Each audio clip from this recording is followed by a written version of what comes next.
David Charalambous, thank you so much. You've come in the middle of the night, the middle of the evening, because you're in the UK. I'm in British Columbia. We're worlds apart, like almost literally. And you've come all the way to talk about a very important subject today, and that's your mind and who's in control of it, essentially. Yeah. Well, as I mentioned earlier, when we were messaging back and forth, one of the documents that people really want to become familiar with, and it was originated in the UK, is this MINDSPACE document. And it's effectively the UK government producing a document, giving it to all its departments on how to influence the public. I mean, even when you look at the subtext, influencing behavior through public policy, I mean, straight away, I mean, shouldn't we be questioning that? Like, should I have my behavior changed through public policy, or affected or influenced? And it's really a map. Like they're literally drew a map of the mind, talking about habits and priming, effect, and we're gonna get all of that stuff. But who made this document? Where did this come from? This literally is from the Cabinet Office in the UK, and there's a team that really. When you look at that slide that I sent you, which was produced by Sinead Stringer, who's a behavioral scientist, where we've been, teaching workshops on this. It's the discoveries around how the mind works have been significant the last few decades.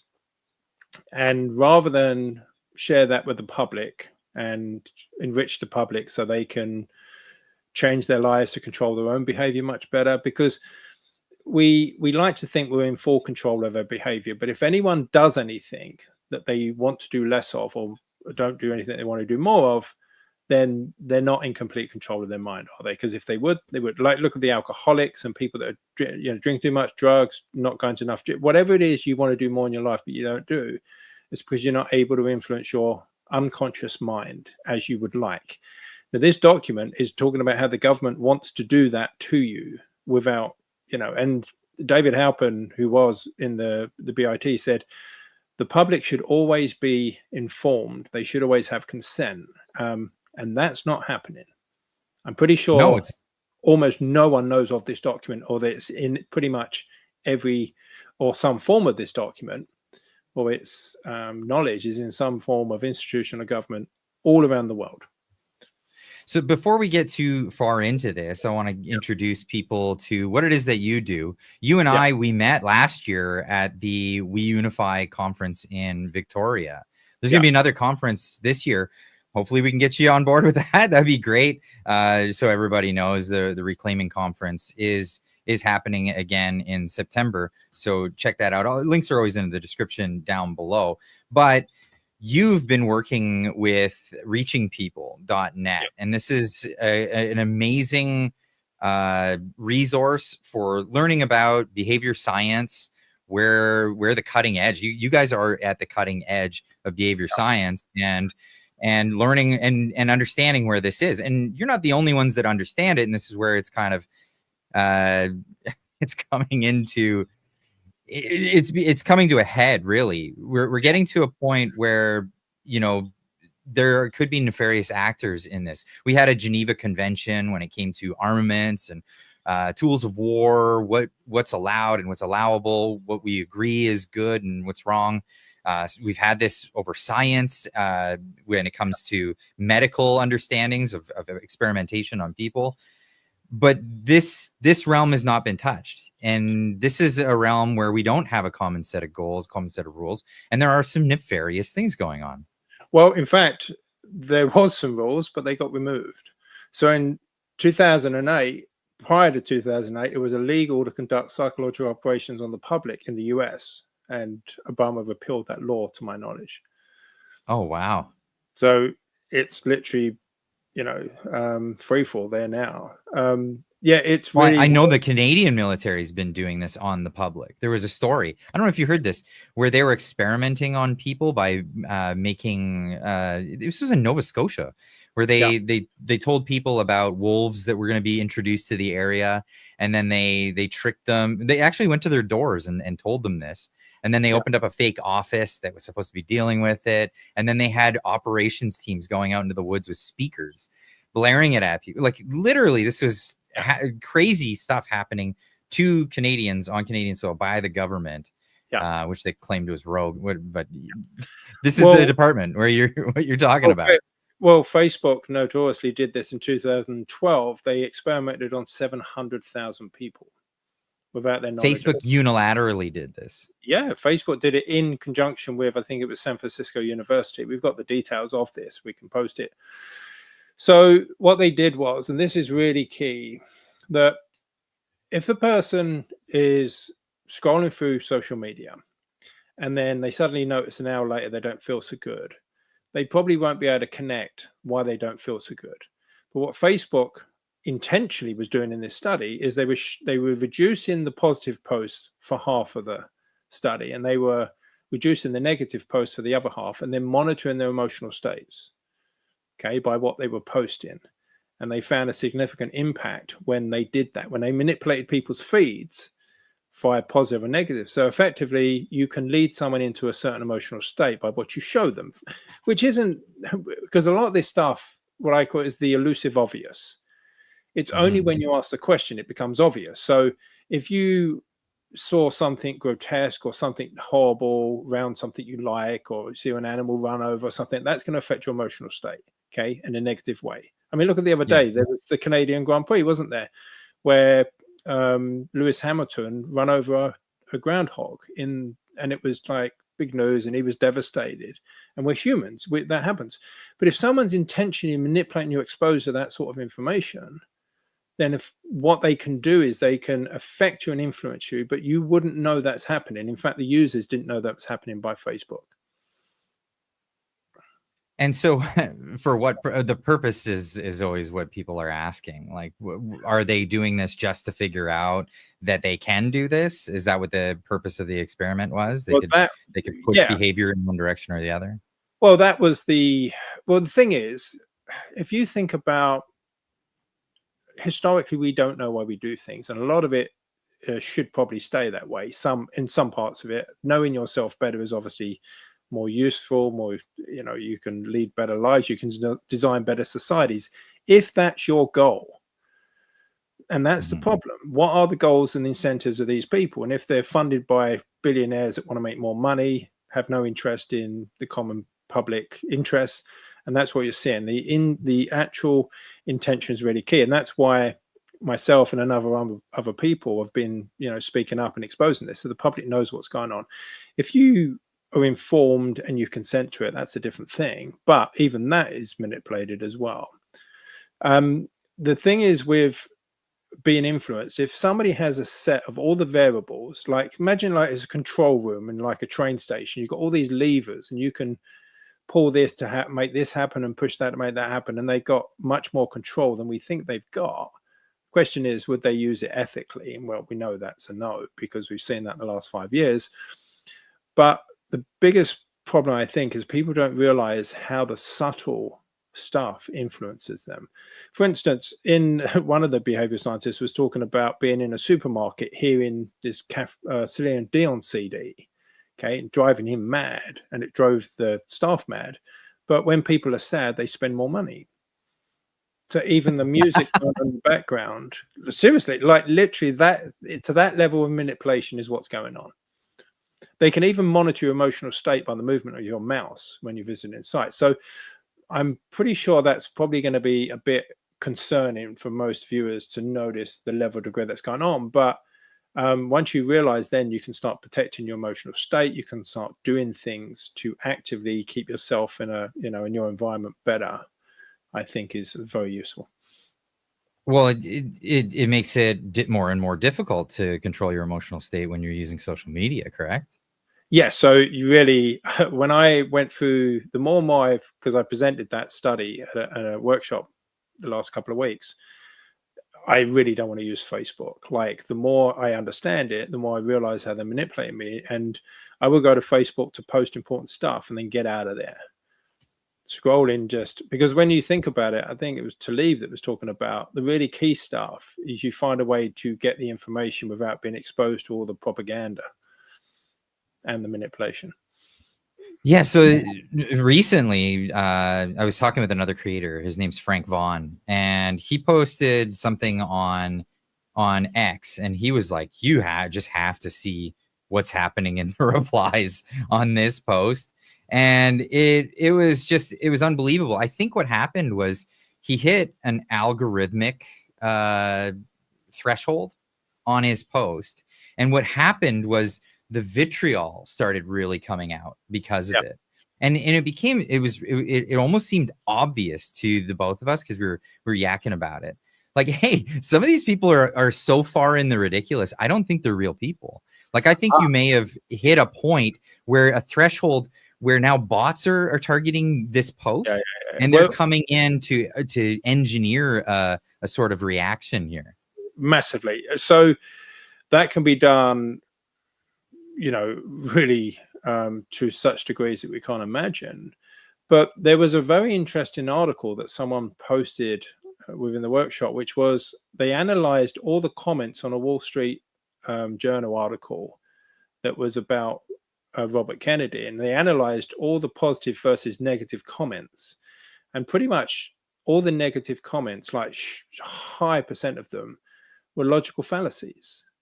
And a logical fallacy is basically people making a statement that's not logical, like it's just crazy. And so that most of them were attacking the person with no substance, because that's what you'll notice. I mean, that's so common. If somebody says something, the media generally won't attack what they're saying, they attack the person. Right. Yeah, that's one of the most common forms of propaganda, is that they never challenge. And you'll see that on social media.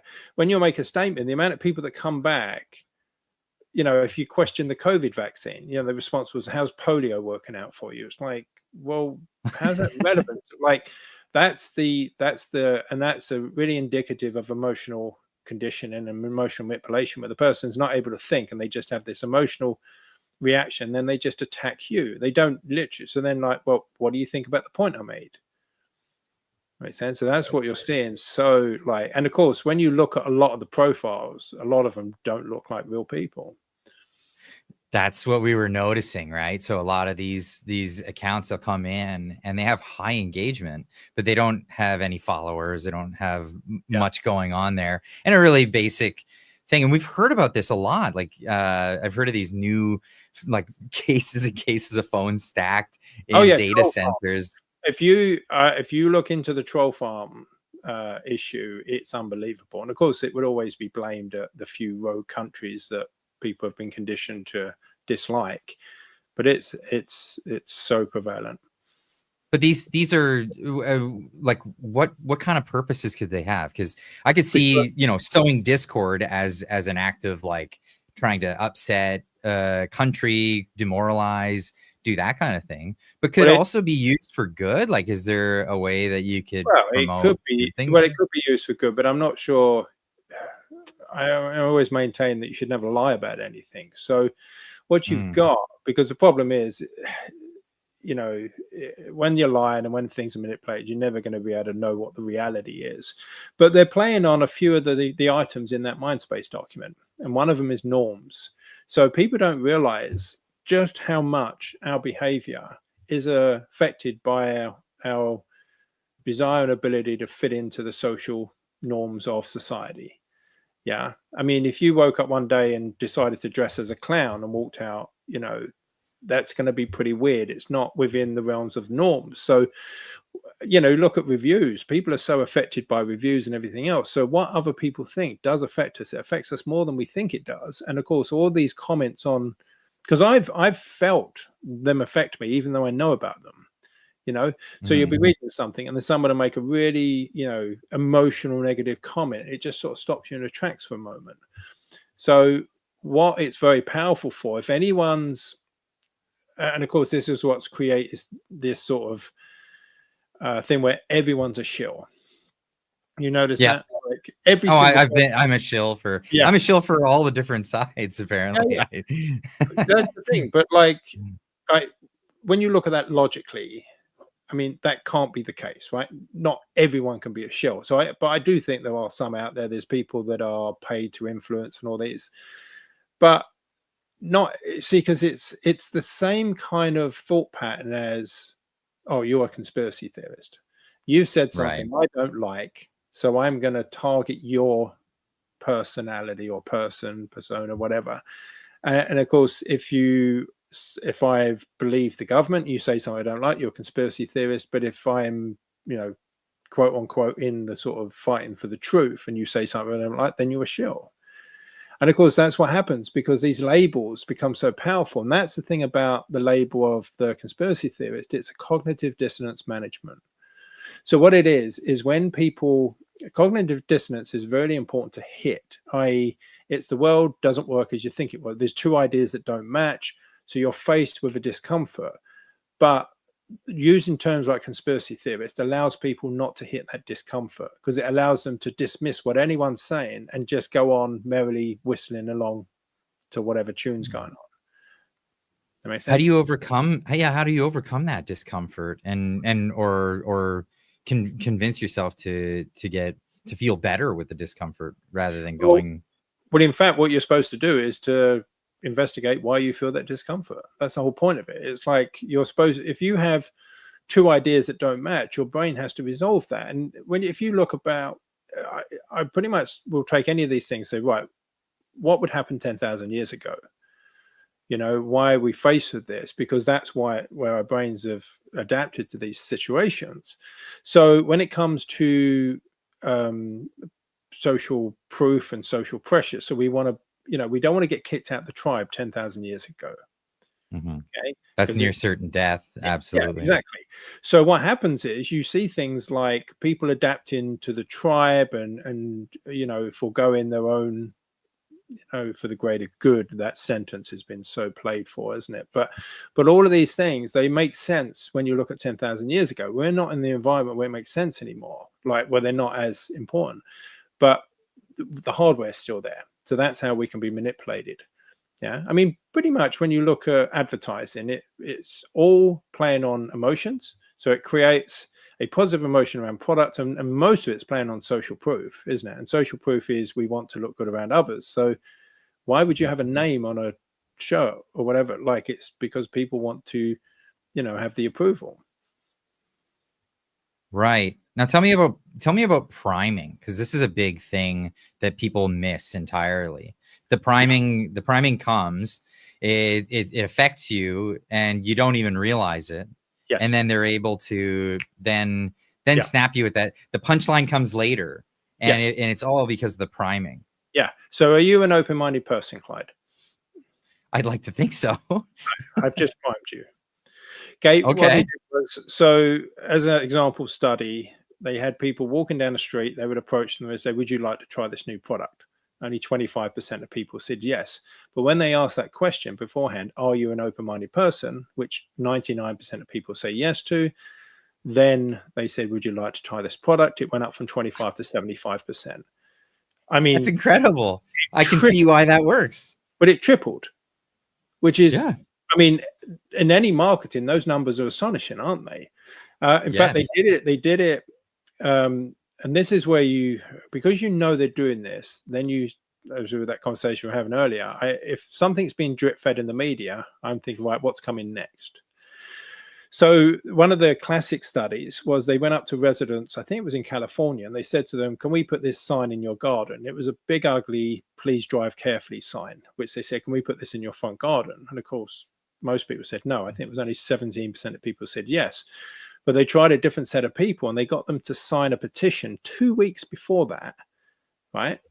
It was around, "Do you support safe driving laws?" And then they went back to those people and said, "Can we put this sign in your garden?" It went from 17 to 76%. That's unbelievable. Yeah. So that's the power of priming, is that priming pretty much elicits a sort of state of mind. But what it can also do is it can start to shift someone's identity. Okay, because once you've signed that petition, this is one of the theories about why that had that effect. You sign that petition, you now support safe driving laws, and that's how you start to see yourself. Okay, you can start to see how people have been manipulated to support any kind of identity or theory or campaign through subtle priming and other means, and then Do you At see? what point does it go too far though, and it crack? Well, I it mean, goes, like we can see this in the well, woke it's gone movement, for too far. It's example. gone way too far. It's gone way Yeah. too far because you've got very bizarre behavior occurring. I mean, you have literally, there was a little clip I saw the other day, and I'm not on left or right or any of that stuff, because for me, you know, we have looking after ourselves and our community, and whatever you call yourself, left, right, middle, is just, you know, it's an identity, because then you get shaped into certain behaviors. But it should be, you know, each individual situation be assessed on that merit. But I saw a video and it had a guy interviewing a woman, and he said, "Oh, what's the problem with the world today?" And she goes, "Oh, all the," and she goes, "all these right are lying, and you know, and we've detached from reality." And he said, "Well, I'm a man. Can I be a woman?" She goes, "Oh, yes." But it's like, like in the space of 20 seconds, demonstrated the very thing that she said was the problem. Yeah, completely detached from reality. It's So incredible. how do we bring people back? Like what's the cues to Well, that, or well, is I think one of the things is what we're doing now is that the first thing that I think we have to understand is that we're vulnerable to influence. Okay. Sinead, who's the behavioral scientist I work with, like, she's told me of when she was qualifying, she was on her course and there was like 40 of them. And it was one of the first certifications. And she said, she turned around and she said, "Oh my God, we're so vulnerable to influence." And pretty much everyone else was going, "Oh, no, that's just the public." Like, and she's like, "No, we all are." And that's the thing. You realize we are very vulnerable to our environment, our, you know, our situations. And when we're sensitive to that, then we take care around our environment. But I think when people don't understand just how vulnerable we are to influence, then the lamb's to the slaughter. And that's why Mark Twain said, it's, you know, it's easy to fool someone than convince them they've been fooled. yeah, that's Because it. because oh, I could never be fooled.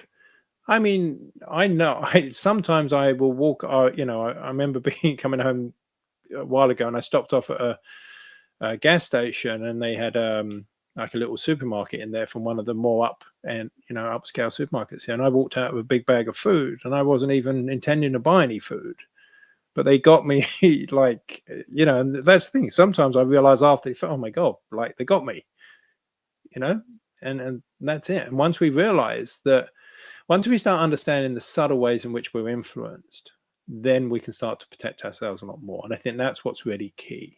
And that was the point of sending you that document, is that's effectively, there's a very good document in the respect of educating yourself, because what they've done is they've chose the 9, I guess, most valuable or prominent ways to influence someone. So of course, when you read that, you start understanding these are the ways they're going to try and influence me, you know, the institutions. And this, well, of course, this was written by the government of England, and the government of Canada is not very different. So in Canada, as you may be aware, we just had an election. After 10 years of the Liberals in office, with Justin Trudeau at the helm, and bringing all the woke nonsense and all of that, destroyed our economy. We are in shambles, and an election comes. They switch the head, so they get rid of Trudeau. They bring in the old Bank of England and Bank of Canada governor, put him in. They, for all intents and purposes, installed him as the leader of the Liberals, and then came with a new campaign strategy. Basically destroyed what the Conservatives were running on. They were running on getting rid of Trudeau and the carbon tax. Carney, first thing he does, says, "I'm getting rid of the carbon tax," and then proceeds to egg on the United States with this campaign of, you know, Orange Man bad, which I think Canada's already been primed, just like by proxy, you know, like every single news article is spun in that direction. Like every single one. Like it's almost like, and I mean, I don't trust any politician, and I pretty much judge a person on their actions, not their words, because that's a much better indicator. And a lot of them are just like, they're just almost like actors on a screen, just, you know, doing what they're told, and they don't really, like, it's, when there's forces at play, people, will do what they need to do a lot of the time, and that's what's happening. They're so pressurized by special interests that they bring up these policies. But if those special interests are more powerful than the collective people, then that's a problem, isn't it? Yeah, well, it really is, because I mean, it's against our better judgment to. I mean, what does Einstein say? Einstein, he was attributed to say, having said this, that doing the same thing over and over again, expecting different results, is the definition of insanity. Canada just went with the definition of insanity in the latest election, with the auspices of change. That was the most amazing part about the whole ordeal. Well, the ability to manipulate people, and people have very short memories around many things, particularly when you're making decision via emotions, and that's what's played on all the time, isn't it? It really is. And well, I think the big emotional one that got most Canadians is another priming that took place decades prior, is this idea that Canadians are uniquely something of their own because they're not American. There's no real explanation after that. It's such an empty. Oh, it's an empty identity that's almost hilarious if you were to bring it up to anyone else in the world. Oh, guess how Canadians identify? They're not American.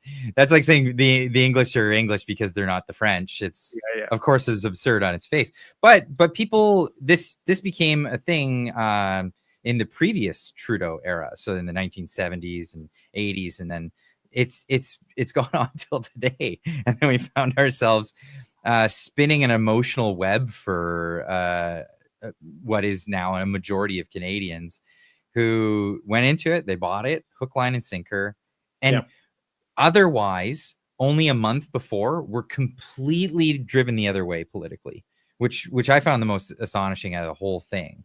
Is Canada was going in a direction and they were able to turn it 180 degrees on a dime. There's a psychologist called Robert Epstein who's actually a Democrat, but he was exposing the Democrats' manipulation through the Google search engines.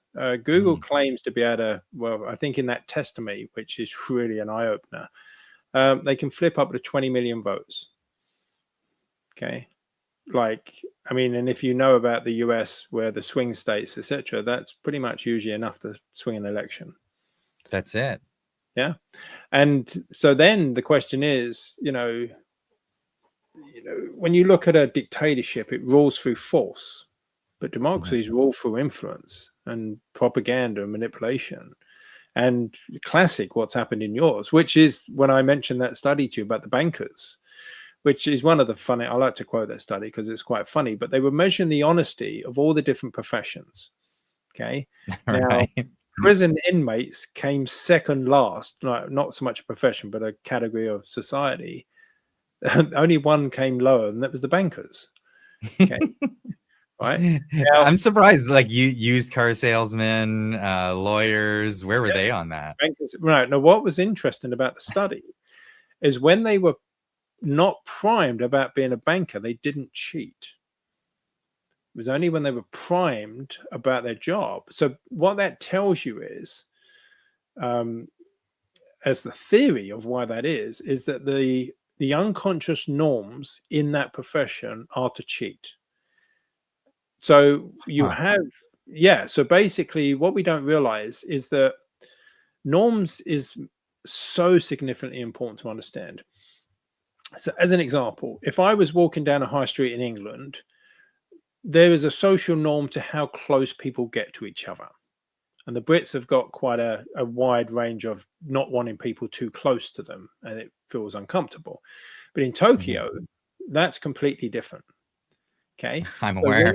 Yeah. So like when you're in a bar, I mean, when you literally the guy with the white gloves that's pushing you on the train, they have those in bars. I remember being in a bar and there's a security guard. He's just pushing me through the crowd to get me to the bar. Now that's just bizarre in another country. And that's the thing about norms, that once you've embraced the norms, it's normal. So one of the first experiences I had of that is when I traveled to Spain when I was in my teens. And in the supermarkets in the UK, everything's weighed for you. Yeah. at checkout. Or Yeah. but in Spain, you literally have to weigh it yourself and then put the price on it. Okay. And then like it was very bizarre So to me. high trust society, I guess, in Spain. Well, yeah, I mean, or even lower, like because there's a machine there, they put it on, and then obviously you can cheat it, but I think there's some guy standing around to make sure. But this is what's fascinating about how not. So then when you talk, and I remember, we joke about this when you get difference in norms from one country to the next. It's when it highlights, and comedians use it as a lot of material. I would talk to one of my American friends, and he goes, "Oh, you guys drive on the wrong side of the road." I say, "No, we drive on the left." Right? Look at the presupposition. Right? Like the assumption is that whatever he's doing is correct. So then if I'm doing it differently, it must be wrong. Yes. So norms are so key, but most of them are unconscious. So what happens is that the brain is observing and it's looking to, its main goal is to survive. Okay.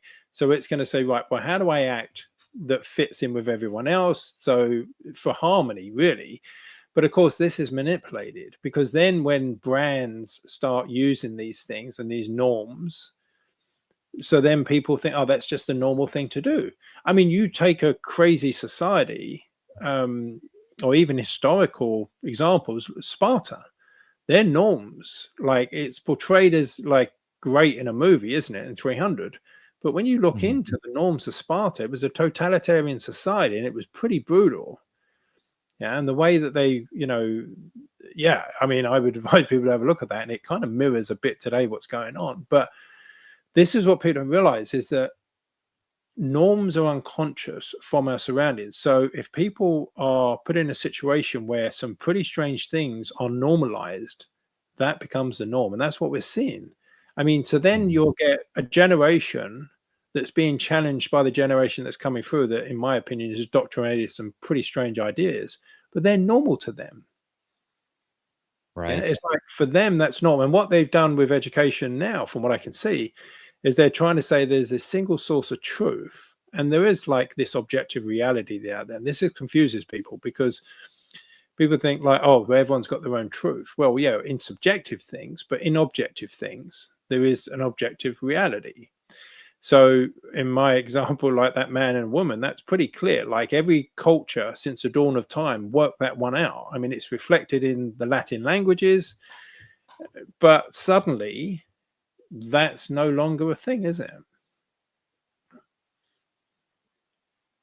The norm of like what a man and a woman is. So the reason that's so important. Well, I mean, on college campuses, I mean, it's bleeding out. It's bleeding out into the rest of society now. Yeah. Because I mean, it was kind of like a strange thing on campuses that people were having this strange behavior, largely because of what's going down on campuses. Yeah. This normalization of this kind of stuff. But yeah, how did that breathe through and become right? Well, this is really it's really key because the term is semantic drift, and we authored an article on this recently, and it's much more important than people realize. And one of the quotes go, if you want to manipulate someone's thinking, don't argue with them, just change the meaning of the words they use. Okay. And Confucius, I think it was, who was attributed with this quote, he said, when words change, people lose their freedom. When the meaning of words change, people lose their freedom. So it's known as semantic drift. So look at what happened over the last sort of 10 years. The definition of pandemic changed. The definition of vaccines changed. And all these things. So what it is that like if you've got a document reflecting a certain policy, rather than changing the policy, just change the meaning of the word and the policy automatically changes. I see what you mean. So if the definition of woman changes, okay, then it really, like if I use the word chicken and I include a giraffe in my definition, the meaning of chicken loses its meaning, doesn't it? It doesn't really mean anything anymore because it doesn't refer to a specific thing. And what's really key is that the semantics of words, and I interviewed a lady, Joanne Henderson, who's an expert in this. I think it's called semiotics. She said, what's so important that a word, it's not also what it includes, it's what it excludes. So if the word doesn't exclude anything, then it has no meaning. So if women includes men, then like, you know, the whole word, the whole meaning of it is just crazy. It just loses all its meaning. And of course, then women's freedoms, their rights, their protections, all these things change. If some man can just decide to call himself Susan and then just walk into all their spaces, which is what we've witnessed, isn't it? And that's exactly where people's objections come from, is people having like actionable things that they do based on their own definition of these words. Now I've noticed this between like different groups. So if you, for example, if you use the word capitalist, and you bring that up to like a right-leaning group of people, ask them to define that, they'll explain basically what their market economy is. And you ask a group of left-leaning people, and they have a whole different definition for the term. But we're all supposed to be communicating, and when these words get used, they're not understanding the definition by which the other side's using it, and they'll hear people defend capitalism, and they're like, oh my god, that's atrocious, because you're defending this thing that I define this way.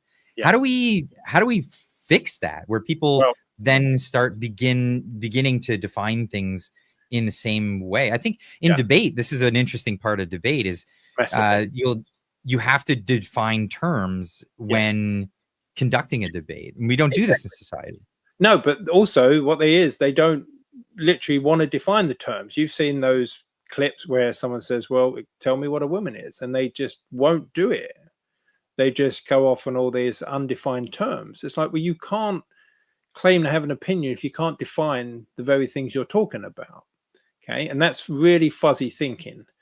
And it's pretty common. And I mean, what's been great with a lot of the research tools recently is because I had a fuzzy thinking around priming and framing, because a lot of the time they're used interchangeably, but they're very distinct things. So I was able to run loads of scenarios to find them, and then it clarified my thinking. And that's really important. But what the brain's always doing is it's always just moving on, you know, just to basically, it's very good at filling in the gaps. But this is a real big problem. And particularly one of the things that we've done on the Reaching People project is point out that context, and there's a saying that context is king. Context is really much more important than people realize. And the meaning of words is part of that context. So when you're taught to someone, if you don't understand that when you mention any of the terms where the people that believe the narrative and those that don't, you'll see massive differences in their understanding of these words, okay, and concepts. So when you look at science, for instance, all the people that just want to, you know, feel good will say, oh, I believe in science, I trust the science, all these things. But most of the stuff, I always laugh at that term, because like, isn't believing in science the opposite of science? Exactly that. It's a paradox, isn't it? It's like, well, that's a lot of time for cults is that kind of stuff. But that's what's fascinating, because then, you know, they're using the word almost opposite in the way that it should be used, but claim it. So really, when you start to define terms and look at the context of things, everything starts to make sense of why people are having these arguments, because a lot of the time people will agree on principle. Okay, and that's the thing, is where you won't move people's position, but if you get, you know, to start eliciting the principles, then you can actually get people to start looking at things. As an example, people will just go like, trust the science or whatever, and say, well, okay, well, what if we can't trust the science? What if in 2023 10,000 papers were retracted, which is what happened? Okay, so do we need to look under the bonnet? Because effectively, look what trust the science is doing. It's effectively saying, oh, just you go on as you're doing, and we'll just take care of it for you. Okay, and then of course in that document, so if we come back to that MINDSPACE document, each of the letters MIND, etc., represent a very important concept in influence, and the M is the first one. It's messenger. Now, it's an acronym, MINDSPACE. Yes, yeah, exactly. So we've seen, and that's why it's a very useful document, because those 9 acronyms effectively represent 9 key areas in which. So if you look at the M, it says messenger. So who says something is really important. In fact, a lot of the time it's more important than what is being said. And that's where I mean, that's why we pay celebrities to endorse our products and all of that. It makes more sense.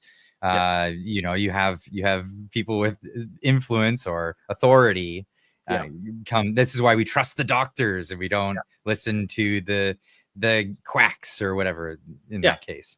Exactly that. Now, that's why it's so key. And of course, you pointed out, it's actually known in behavioral science as the authority bias. So who's saying something? So if you've got two people making and of course, the science groups on Facebook are riddled with propaganda. And it's just basically, doesn't that also go back to the fallacies, like pulling out the fallacies? The appeal to authority is one of the several fallacies there. Exactly. So they come up with, they say, oh, like 10 years of training and then some guy on YouTube. And it's like, well, if the guy on YouTube's correct, he's correct. Reality doesn't care about titles. You know, the truth and facts, they don't care about how much training or indoctrination someone's had or any of those things. The fact is the fact. But of course, they play on this and it's so common to see. And of course, the common thing is, and you see it, where's the double-blind study? Okay. It's like, well, that's always the thing. But you know why they don't want to see the study. They just want you to go away. Yeah, so that's the thing. People like that's it. When I was working on, you know, I consult to a number of the activist groups, and you know, people go, oh, yeah, where's the studies on this? They don't want the studies on that. They only want the studies if it backs up their opinion. Right, because if you produce the studies, I've had this before in social circles and whatnot, where they'll say, "Show me proof," or "What's your source?" And I'll say, well, here's my source. Here's the source that I use to get this information. Care to look at it? No. And it just goes right into the next ad hominem attack. It's not considered. Yeah. So then you can really tell, because one of the things that when I would get into these debates online with nurses and the doctors, a lot of the time one question would they would disappear when I'd ask them this question. Okay. And it's a well-designed question to basically get them to see, are they doing it for the right reasons? Or are they doing it just because they're told? And I'd say, hypothetically, if it turned out the policies you're following cause more harm than good, would you still follow them? It's a great question. And of course, then they would just go quiet, because then they have to ask themselves, am I just doing what I've been told? Which is the classic, isn't it? You look through, you know, I'm just following orders or rules. And that's because of, I mean, look at the Milgram experiment. And that's a classic of that M in the mind space. Yeah. And explain that. Which one was the Milgram experiment? So Stanley Milgram was trying to understand why people in, you know, the Second World War and other things would, you know, harm others and do all sorts of atrocities. And like Voltaire said, if you can convince me of absurdities, I can commit atrocities.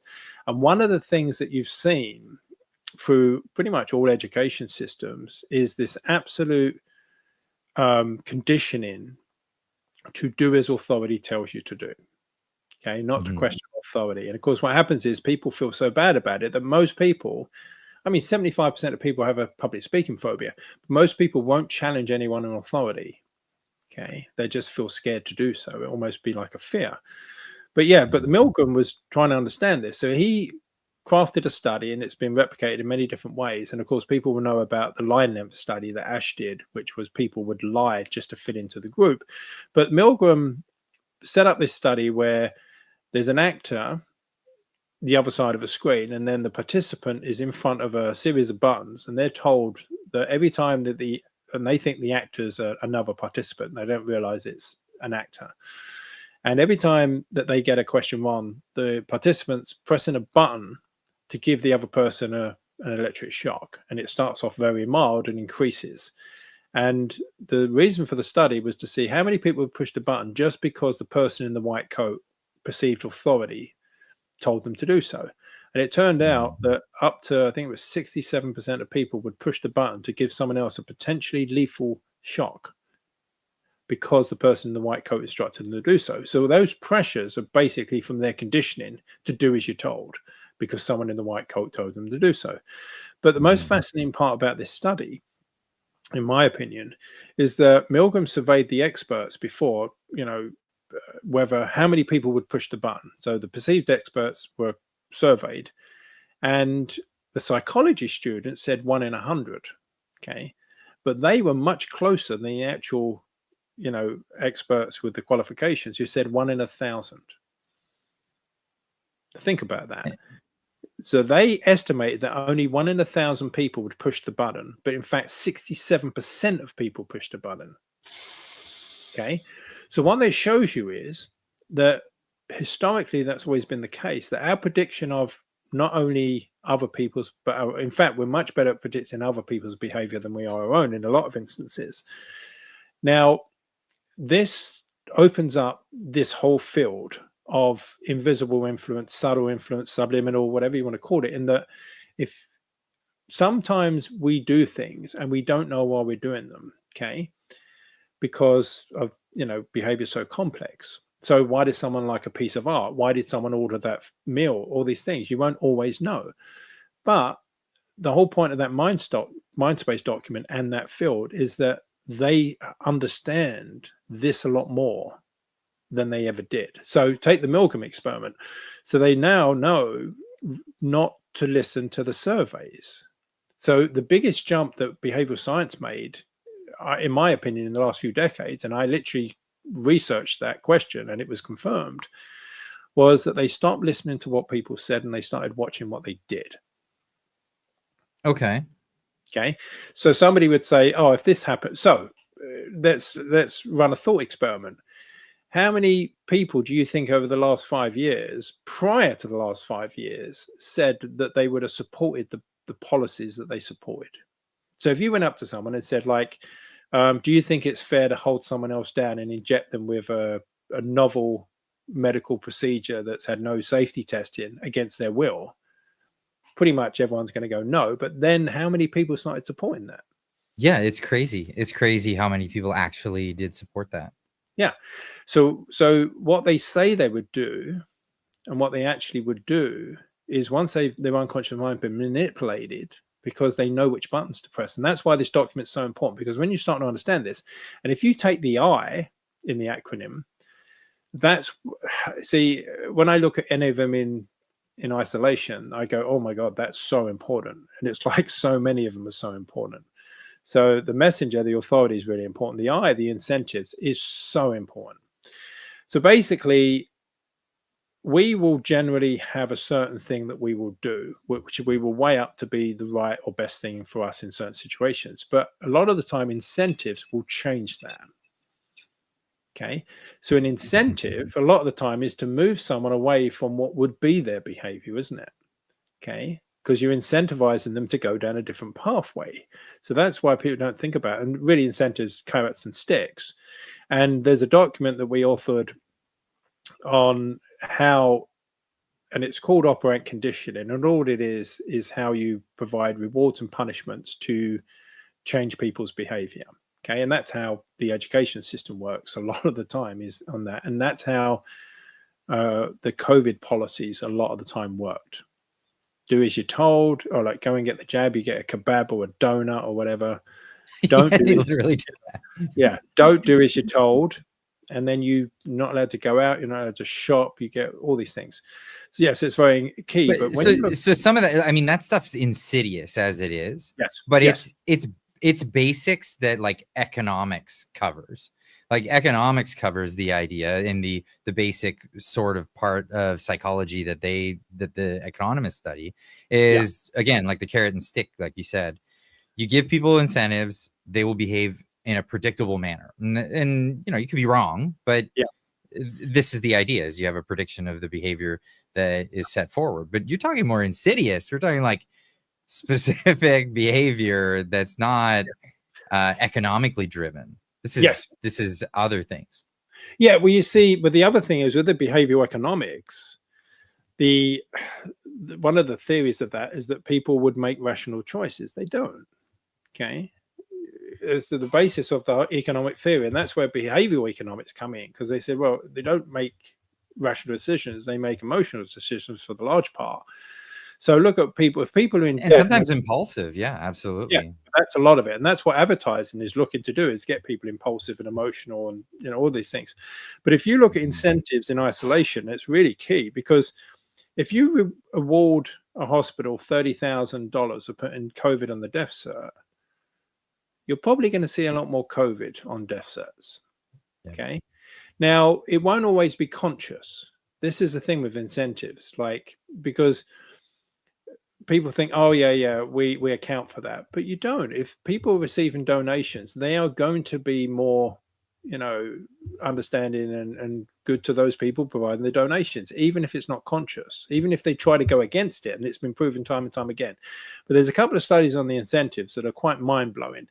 So Yuri Ganese wrote a book called Mixed Signals, and he's, reputation is one of the main experts on incentives. But I have to mention, in his book, he has a one-sentence line that says he took the vaccine because he believes in science, which is such a cop-out, because he knows how incentives affects, honesty and people's opinions and behavior. Now, he quotes a study in that book on Wells Fargo, which is a large American bank for those that aren't aware. And they created an incentive scheme, which I can't remember the exact specifics, but it was along the lines of a member of staff got a bonus if an existing customer opened a new account. Okay. And it meant that it was an important incentive because it meant it had a large effect on their salary. It resulted in 5,200 members of staff committing fraud. Okay. Oh, man. Right? That's amazing. It's unbelievable. Like over 5,000 people committing fraud, like who all have background checks done, haven't they? The people that are working, because I joke about the bankers and dishonesty, but the people that are in the sort of front office in those sorts of positions are vetted, so these aren't criminals, but they committed crime. Not yet. Yeah, exactly. And that's what people don't realize, is that under certain conditions, a lot of people will do it. I mean, look at the sort of joke. If you're in a South American country and you get out the airport, you get in a taxi, what's the odds that he's going to take you directly to your destination? Like, I don't know what the odds are, but it's terrifying. Yeah, well, I lived in Paris, and like I had one where I was going to the airport, and there we go. A little hiccup with the internet, hey? Did I mention any code words or? I don't know. Maybe it was your service provider just pulling the plug. Oh, we got to get this guy off of here. So the amount of things like that happened to me, like I'm on my third computer this week. So there's a lot of people that talk about this, about the, they'll be discussing an item, and then next thing you know, they're getting advertised that item. And I often wonder if it's the other way around. If they've already been advertised this item, but there's enough suggestion out there that they consciously think that that's something they want. This is a thing, with mind trickery and experimentation, telling people what they want without telling them that. And then they think it's their own original idea. But it is a two-way street. See, that's the thing that people understand. So you might become hungry and then think about apple pie, but then you might see an advert for apple pie and then feel hungry. So these things are two-way streets. But basically we are being spied on, and things are being recorded, and then people will be advertised that product. I remember a friend had an interview, and it was quite. He'd kept it secret from everything because he didn't, he wanted anyone to know. And then on his Facebook feed, because the interview was in a different city, on his Facebook feed, he then had like the Wales rugby shirt coming up. Okay. Like, and all these things, because he was going to Wales for the interview. And, so these things are very prevalent. I mean, one of the US companies got into trouble because they knew that people were pregnant before people knew themselves. So they started sending coupons out because they were monitoring people's behavior, and they could tell what was going on, about certain changes in behavior. And then they sent them coupons, like baby coupons and stuff like that. So see, the thing is, I mean, Sherlock Holmes is the classic fictional character. If you look at the little details, you can tell a lot what's going on. And we were talking about incentives before it cut off, wasn't it? That's right. You were talking about your Uber in Paris. Yeah. So basically, the guy is driving the opposite way to the airport. Not realize I'm not a tourist. I was living there, so I knew exactly where these places were. Yeah, so incentives are really, really powerful. In fact, I think in the current world, probably most people wouldn't be doing the things they were doing if it wasn't for incentives. I mean, how many people are working in a job that they don't like just to earn enough money to survive? I mean, A lot of people. Yeah. So incentives are taking people away from their natural desires and goals. And in fact, this is really, really key, because people will have values and long-term goals, but the fear porn is able to take people away from those. Okay. And if it does it constantly enough, then people will be moving away from their long-term goals and be moving away from values just to stay safe in the moment. So why do people get drawn towards negative emotions? I find this myself. I'll read 100 comments in my comment section that are saying really positive things. Great interview, Clyde. Fantastic work you've done. And then you get one guy that writes something awful, and you just dwell on it. You dwell on it for the whole day. You'll think about it, and everything else. Hundreds of comments in the other way won't help. Yeah, well, there's a couple of reasons. I mean, because I had that problem, which I managed to resolve. Because what it is, a lot of it comes from our conditioning. And in fact, in another podcast, we can get onto that, because it's incredible. So I said to someone a few months ago that the questions that I had intended to answer, I went on a journey about 25 years ago studying this. I got my answers a couple of months ago. So since then, I've been able to change the things about my behavior that I wasn't able to previously. And I tried and failed. And it's understanding how your unconscious mind's working. Rewards and punishments were a big part of it, because what's going on is that you generally move towards what feels good and away from what feels bad. Okay, that's a general of all organisms on this planet. Move towards pleasure, away from pain, and that's generally a good survival mechanism. Yeah, because but we do the opposite. We do the absolute opposite in this case. Well, but reasons are because if you mistake a branch for a snake, okay, that's fine, you survive. But if you mistake a snake for a branch, you don't. Okay, so in fact, the brain's wired for caution. The brain's wired to spot the negative in situations. A lot of it's to do with the environment. But what will happen is that, and this is where it gets really very fascinating, but what you've got is evolutionary terms. Emotions provide very important messages. Now, one of the messages, well, fear is basically survival and protection. So, fear is a threat to survival. Now, but people fear criticism.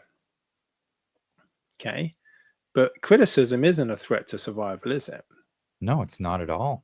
But it shouldn't be. But it actually has been coded as that way. So what happens is, so advertising looks to create an association between two things. Okay, their product and positive emotion, or negative emotion if it's to sell a burglar alarm or whatever it is. But so basically the carrots and sticks are generally to provide a reward or relieve a pressure. Okay, that's generally it, to move away from the pain or to move towards the pleasure. And moving towards the pleasure is getting a reward. Moving away from pain is to get the relief of that thing. And the relief of that thing is really very powerful. So that's where the animal training is, to apply some pressure and then relieve it when the animal does as it's told. And that's what a lot of the COVID policies were. Right. So what happens with the conditioning, which is really, really key, is that if parents give children feedback in a loving way, they don't develop a fear to criticism. But if the feedback is delivered in a way where because what's going on in the child, which the studies suggest this is what goes on, it's quite well researched, is that if your parents criticize you, you're worried that they're going to abandon you, which is a threat to survival. If you lose your caregivers, it's a threat to survival. So what happens is, so think about it, people aren't born with spider phobias, okay? They develop them from experience. So what happens is the fear and the spider fuse together. Okay, so they see the spider and the fear happens automatically. You don't see the distinction between them. The same thing happens with criticism and fear. Okay. Now that, in fact, we could do that if you want at some point. I could show you how to decondition those things, because when you don't give a shit about the negative comments, because you know objectively. I'd like to be there one day. That'd be great. Yeah. Well, it's relatively straightforward. But you know objectively, if you get 99% of positive comments, okay, that's fine. I mean, if you get 80%, in fact, generally, it's very hard to get above 80% of any kind of percentage wise in approval. Now, if you're trying to please everyone, you end up pleasing no one. That's right. Yeah, a lot of the case. So you know objectively, but here's a real great example. But you can't decide on your response because it's fired off unconsciously, isn't it?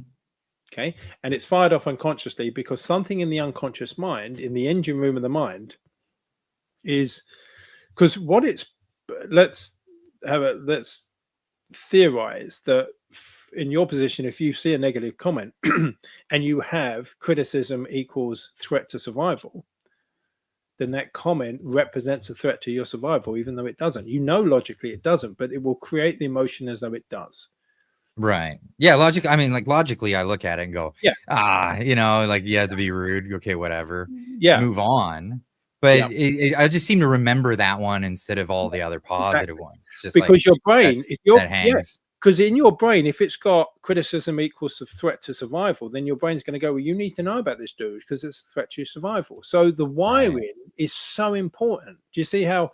So if they can condition people to think that wearing a mask protects them from a danger, that they've conditioned someone to think the danger is very severe and real, it's all to do with the wiring. Logic doesn't come into it that much because we've all tried to reason with someone reacting emotionally, and it's pointless. Because this is where one of the podcasts, actually, we could get onto this because it's really fascinating, but the conditioning is the key. Because effectively, they will condition things and then they can predict a response because of the conditioning. So one of the earliest and most unethical studies was that they created a rat phobia in a child that was called Little Albert. And what they did was they just made a very loud noise when the rat was present. And then the child developed a phobia of rats. So they're able actually to create. So that's really what happened with COVID. They were giving people a phobia response to COVID. Yeah. And it didn't make any logical sense because people were much more scared of COVID than they were things that would have a very real threat to them. Right. Now, I remember some of the propaganda in the early days. They were showing videos of people collapsing just spontaneously, mass body bags in China, that kind of stuff. That all disappeared off the internet, incidentally. It's all gone. Well, that's actually really key because what's going on is, so there's a thing called the primacy effect, and it's different from priming. What it says is that the first piece of information you're exposed to, like first impressions count. So the first piece of information is actually forms the foundation of your knowledge in your mind. So if you imagine that you're trying to work out if something's dangerous or not, okay? So you're going into a campsite in your mind. It's like, where do I plant this tent? Do I plant it in the, this is very mild risk, or do I plant it in the, this is a very dangerous risk? And of course, once you see people dropping dead in the street, it goes in the very dangerous risk. So basically, the whole initial things is people are like classifying this is not just, if people think this is similar to flu, they know how to deal with that. But what they did was, and they manipulated a part of the brain called the reticular activating system, which is effectively the part of the brain that filters reality for us. So they kept using the word novel and new, because anything that's novel and new gets highlighted by the reticular activating system. That makes sense? If everyone said this is similar to flu, it wouldn't have done that. Everyone knows how to deal with that. Right. And that's why I think the 2009, because it's well documented that there was a faked pandemic in 2009, the swine flu. Okay, they even ran documentaries on it. where they said the WHO, I think it was WHO, tried to fake a pandemic, okay, but it didn't work, okay, largely because a German doctor destroyed the whole narrative of that, and the whole thing collapsed. But No way. you look into the history of that, it's very fascinating. It almost mirrored what happened, but basically the second time round, everybody bought it. The learnings from the first time. In fact, because 2010 is when the BIT teams began. Okay, the behavioral insights team are the guys behind that MINDSPACE document. So in 2009, they didn't have the level of sophistication in propaganda, influence, and knowledge of how the mind works to what they did in 2020. So the ability to manipulate people went through, it was like propaganda on steroids. Wow. Okay, and you start to see. So the operant conditioning, which is really, I always try to use the layman's terms, because a lot of the time they create these complex terms, I think, to sound more clever than they are a lot of the time. But basically, the operant condition is just understanding how incentives or how rewards and punishments affect behavior. Okay. And it's so key, because we look in the Wells Fargo that you create what is known as a mixed signal, where you say people be honest, but you create the reward to not be honest, and you're going to see people not be honest. So the mixed signal is very key, because you see it everywhere, and this is when you get the double speak, all the time, where they pretend, because really all they're doing is they're just trying to look good as they do something dishonest. Now, how do you explain the psychology of the tattletale? Like the tattletale. So we saw this during the pandemic, but we all know this character. The one that wants to be the hall monitor in high school and wants to have a little bit of authority so they can wield it over everybody else and then tell on other people. That's basically the need for power, because they feel powerless.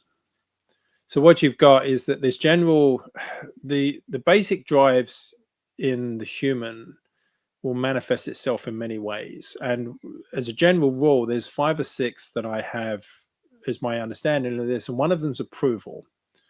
Okay. But the one you're talking about is control. Yeah. So the people that would rat on their neighbors for having family over, during the pandemic. That might be, yeah. So basically, it's going to touch on one of the underlying needs.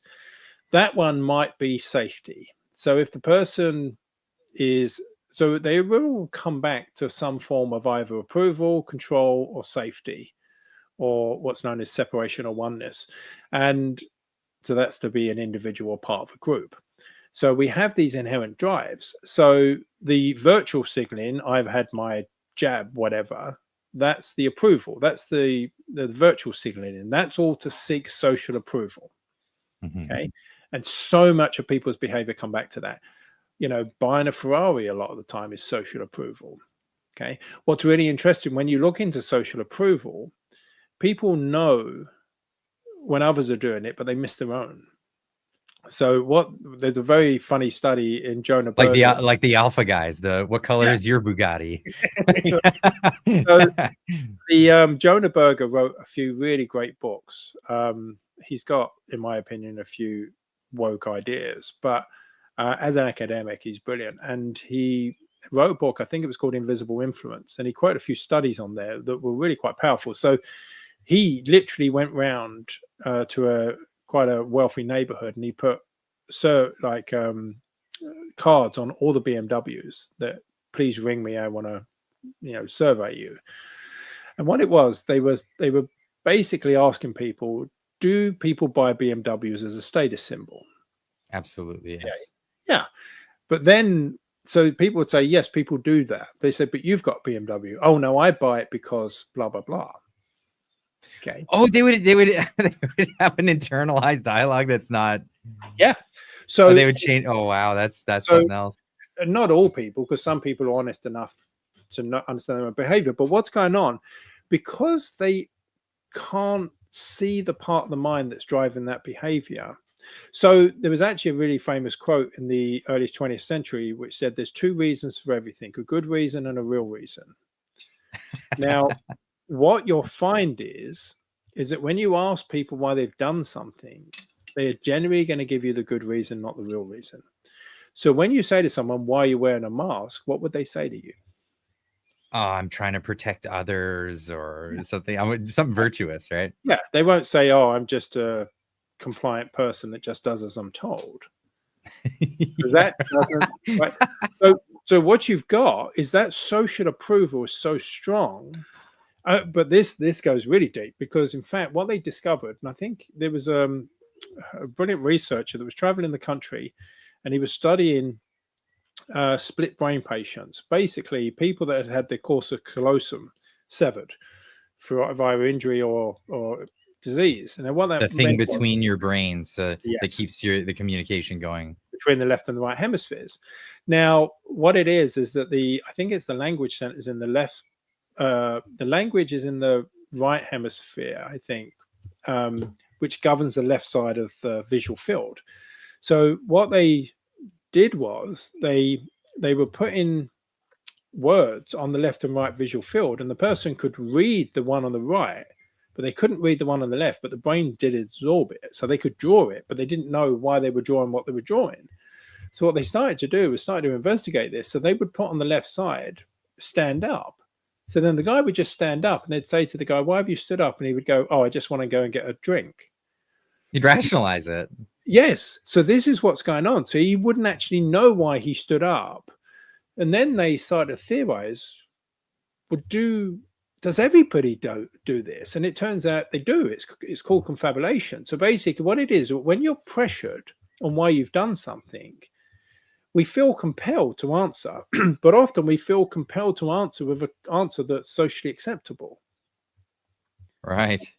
So what happens is that a lot of people will then bullshit themselves and believe what they're saying. And this becomes one of the, you can see how it becomes very problematic, because then you get people like, I debate a lot of people, and I had one woman call me a sheep because I didn't take the vaccine. But then people on the other side would say the same thing to the people who did. Whoa, okay. So that was her way of rationalizing what she did. She did it because she was, a good critical thinking person.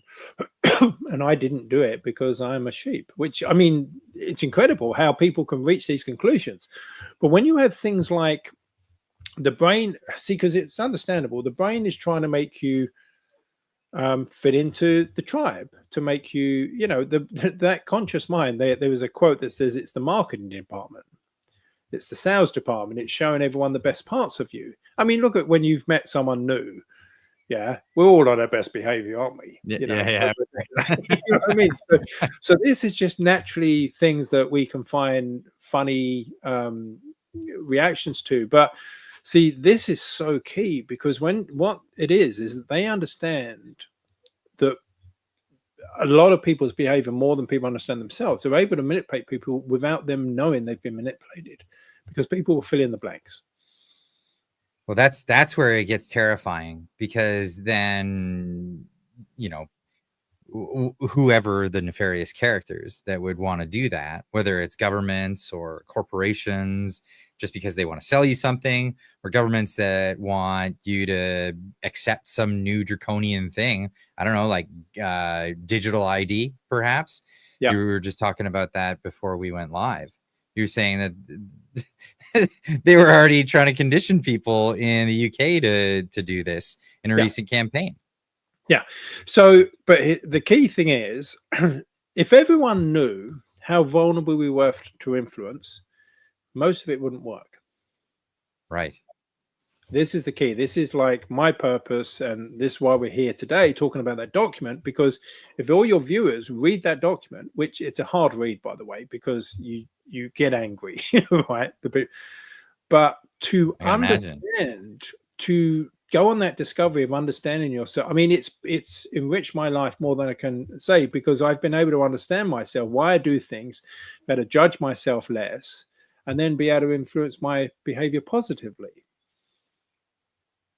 So it's really, it's almost like, when the story around the crossbow, the story is that I think it was Ricky Gervais tells a story that when the crossbow was invented, okay, most armies just had the archers, and of course you had to be well trained to be an archer. That's Okay, right. and all of a sudden the crossbow comes along. You don't need any training. You got boom like that. Now a lot of the armies refused to use it because they felt like it was cheating. Okay, That's an advantage. That's a good thing. But actually a lot of people do feel this way, and I mean I think that honesty is very key, but sometimes people feel like cheating when it comes to tidying up their own mind. But of course, the only reason they feel that because it's conditioned. So one of the studies that's really powerful that we can get onto another one is that they've now isolated a series of reasons why poor people remain poor and wealthy people accumulate money. And a lot of it's to do with their interpretation of rules. So what you have is that wealthy people feel morally wrong breaking rules, where a lot of wealthy people actually think rules are there to be broken. Okay, so it's literally how they feel about those things. So for instance, they have this thing where they say, well, if the person doesn't wear a school uniform, are they bad? So yeah, they would code it as morally bad, not just that they're breaking the rule, and it's not a bad thing to do per se. That gets really interesting. So then what you see is that behavior is driven in large part by mindset. A mindset isn't set in stone. It's conditioned in there, but then we actually see, because then, and obviously you get those questions, well, who am I really? Is this the conditioned self or is this my true self? And of course, when you start unconditioning yourself, I think you move much more to the true self. Okay. We've only got up to I in the document. We only got up to I. No kidding. Like the whole thing's an acronym on the MINDSPACE. I mean, we have talked about various other ones, but yeah. So yeah, we did talk about norms briefly. Affect is emotions, which is very key. Commitment, actually, we did touch on. That was the thing with the study of the please drive carefully. Because what that's doing is once you get a commitment, you start to change. And that was the thing. Like if you look at the stats around the jab, in the UK, for one, you notice how there was a scarcity around every single thing during the pandemic. From toilet rolls, right? Yeah. So they started off with the toilet roll run, right? That almost was like one of those control trials. So then every time, whether it be the mask or whether it be the booster and all these things, oh, we've got massive limited supply. Okay, which was bullshit because they'd purchased hundreds of millions of them. But basically, when something's in short supply, it drives up the desire. Okay, the salient. So if you look at that document again, if you pull that up and you look at it's the textbook for what went on. Okay, it's a salience, right? They made it. So the reason that the 2009 one failed is because people didn't think it affected them. Okay, and then what you had is that during this whatever it was, we call it the pandemic per se, the salience was really important because what they did was, so if you go down to the salience, 3 down, 2 down, okay, salience is basically people don't really care about things that don't affect them. Mm-hmm. So what they do is they make politics appear to most people that it doesn't affect them. People show off about not being interested in politics. Okay.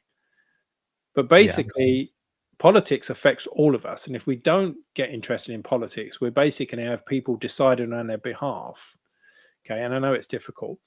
But salience was that they made pretty much over the last 5 years, I don't think anyone on this planet other than, somebody living in a log cabin somewhere was not affected by those lockdowns. Everyone was affected by them, and some more than others. Yes, and some got a positive. Very, very few. Yeah, and but salience was making it so everyone's at risk. That's the whole point, making it.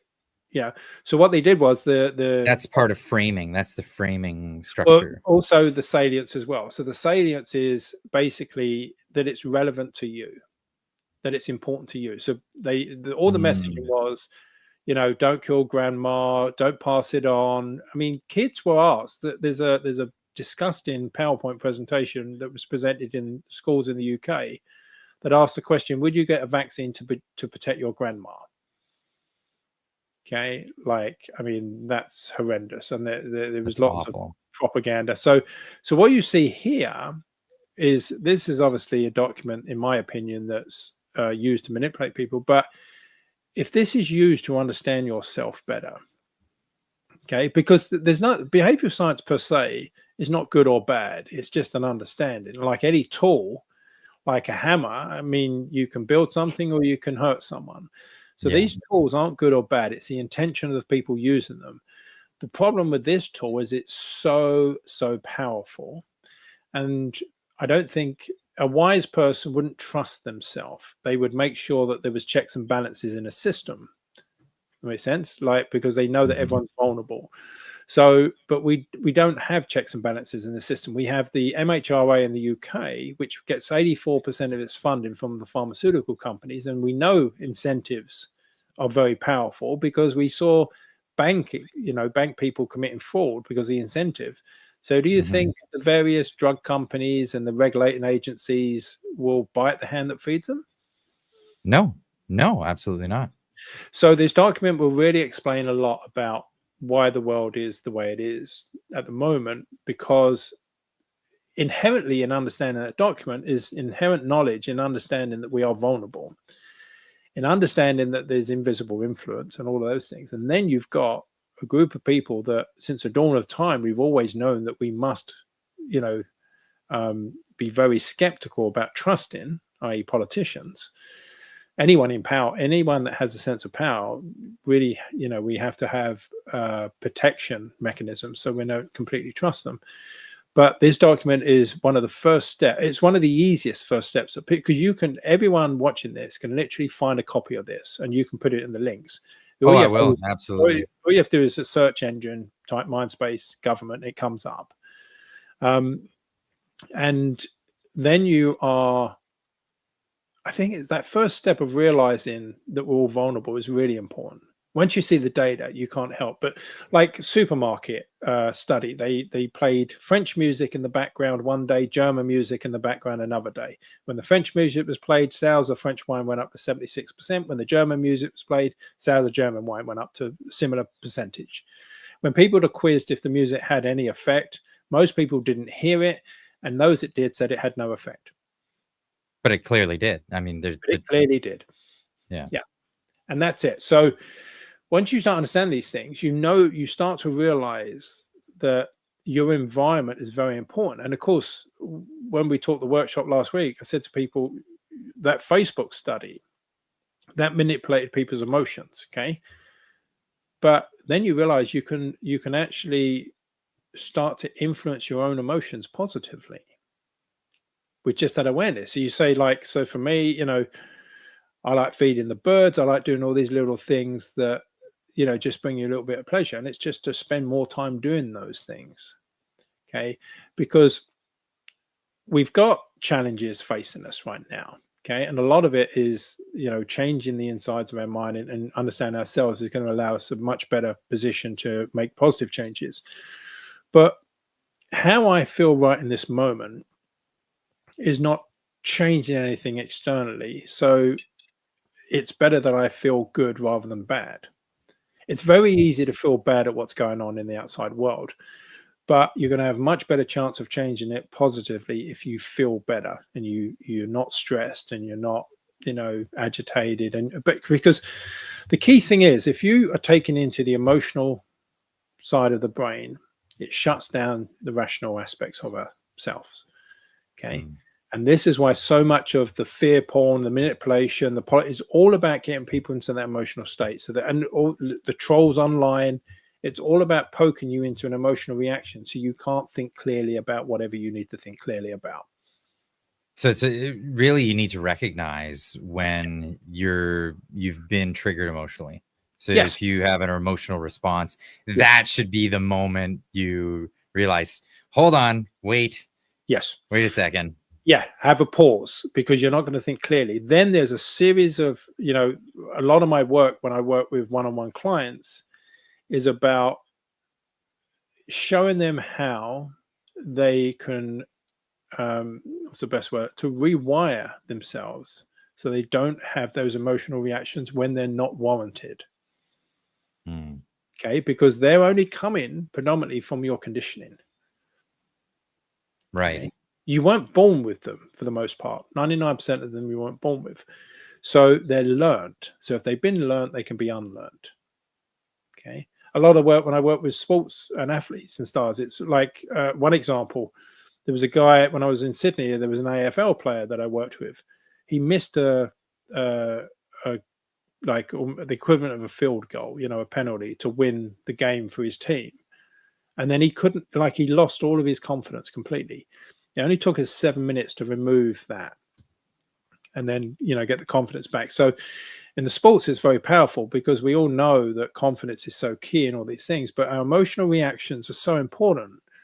But a lot of them, for instance, let me give you a scenario. You got two people. One of them's been conditioned to think that masks work and they protect them from a deadly virus. The other person trusts their immune system a lot more. They think masks are a waste of time. If those two people walk past each other, okay, the person's wearing the mask and the other one isn't, what are their emotional reactions going to be? Of animus towards each other. Yeah. And the person wearing the mask is going to see the other person as a threat because they've been conditioned to feel that. Okay.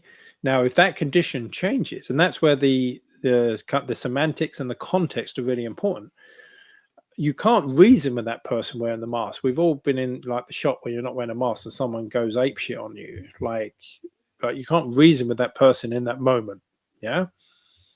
Now, I mean, I had times during that because my thing was if people trigger my emotions, I can't think clearly. So I would look to resolve those unresolved emotions so I wouldn't get triggered and do that as much as I could. But sometimes that's the trap, though. Sometimes that's the trap to get you somewhere else so you're not discussing the thing that you were initially discussing. Yeah, to monitor yourself as well. I mean, there's a whole bunch of things that are really key on this, which we can go into another time. But hopefully people start to, and of course, the emotions are really key. And in that document, it's under effect. And if you look, if you pull that document up and just scroll, if you've got the document, if you can scroll down to like the second or third page, they've got on the original, the MINDSPACE document. Okay. Yeah. What they've got is a one-line summary of each of those things. So if you scroll down, I think it's the third or fourth page. It might be the forward. Yeah. Keep going. Yeah, keep going. I'll tell you when you get there. Keep going. There you go. There you go. Oh, go right back, here. go Right back, here. Go back. One more page. Back up here. Right there here. You go. Right. So if you look at that, if you look at effect, our emotions. So scroll down just a little bit. Yep. What's it say? Our emotions, associations can powerfully shape our actions. So because people were conditioned emotionally that masks work, that affected their behavior significantly. Now, it wasn't even, for a lot of people, it wasn't that they worked. It was that they didn't want to get confronted. Yeah. So that's the social approval thing. Everyone else is doing it. I'm going to do it. So these 9 things are very key. Yeah. And if you see just the one-line summary of them, you'll see and understand a lot of people's behavior a lot more. I mean, look at defaults. We go with the flow of preset options. If you look at organ donation in Europe, those that are default organ donation in, so you're defaulted in, you have to opt out. Most countries have high 90% rates. Those where you have to, you're opted out as a default and you have to opt in, have like low teens or low single digits. Okay. Right. So what it is, and Zoe Chance does a very good thing on this, where she says, well, what could be easier than checking a box? Not checking a box.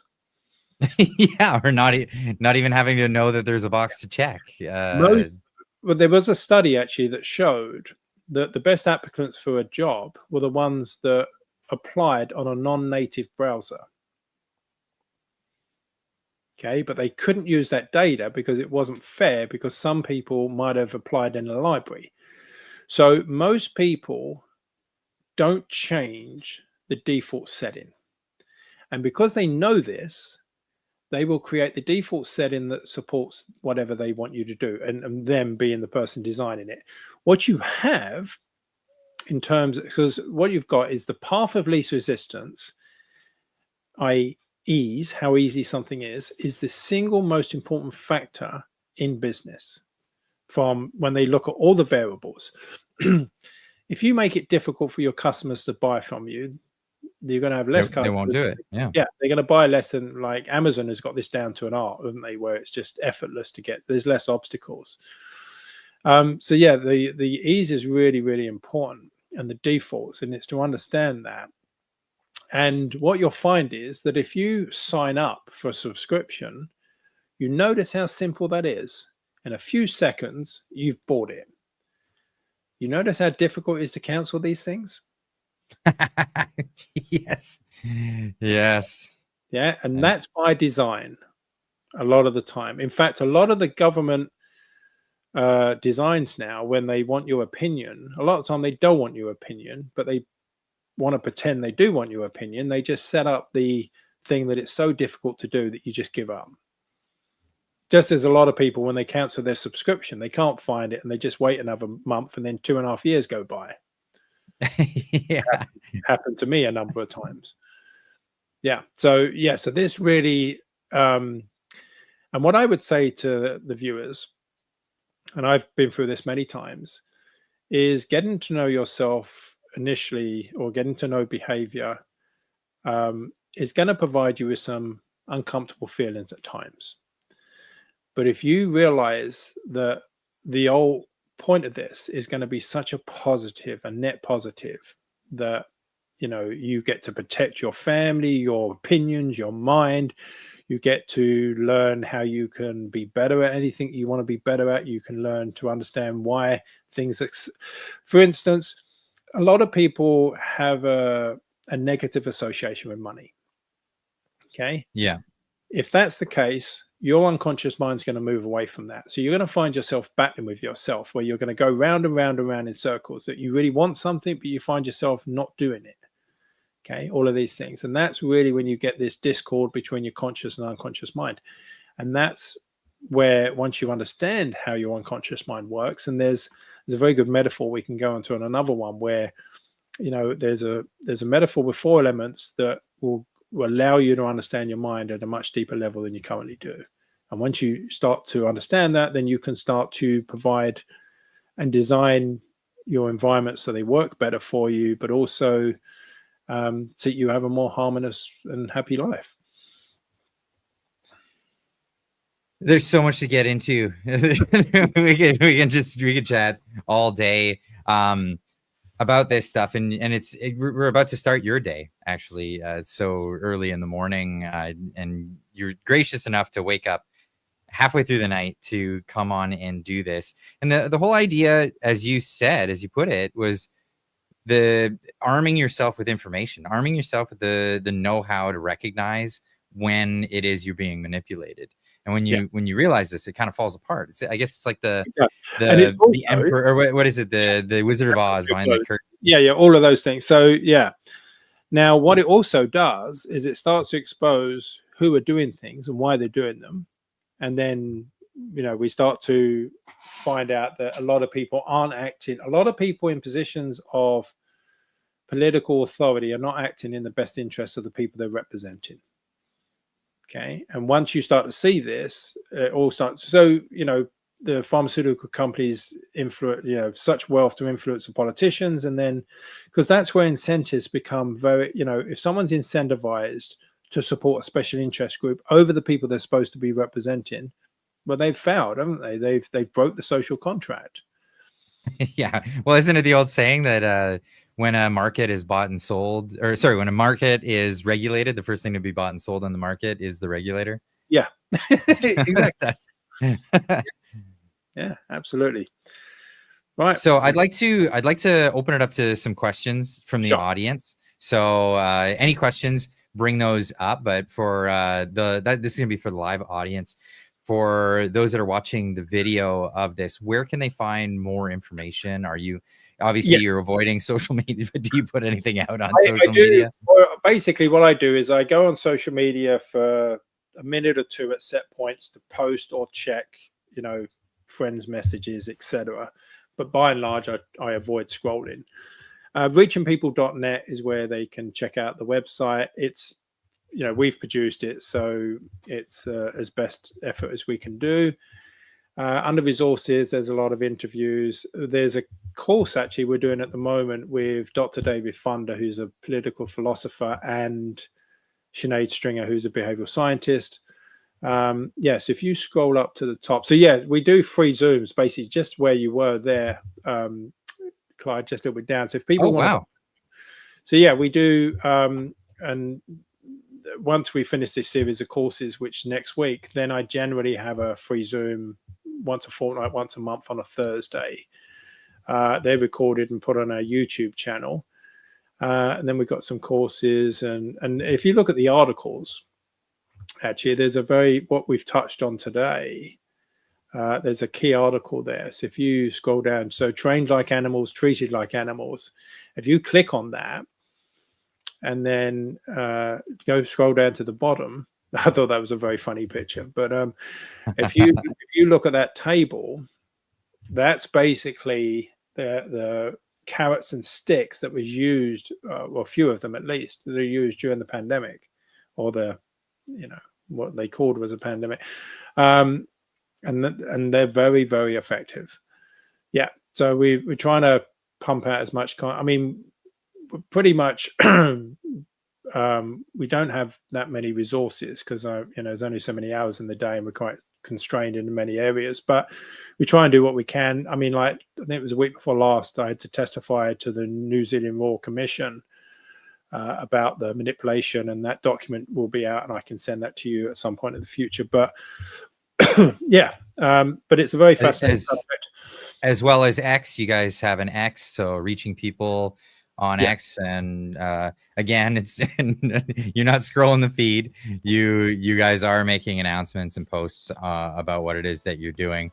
So yeah, go check it out. I'll leave the links in the description down below. But yeah, David Charalambous, thanks again so much for joining me and bringing so much of this to light to everybody. It's a pleasure.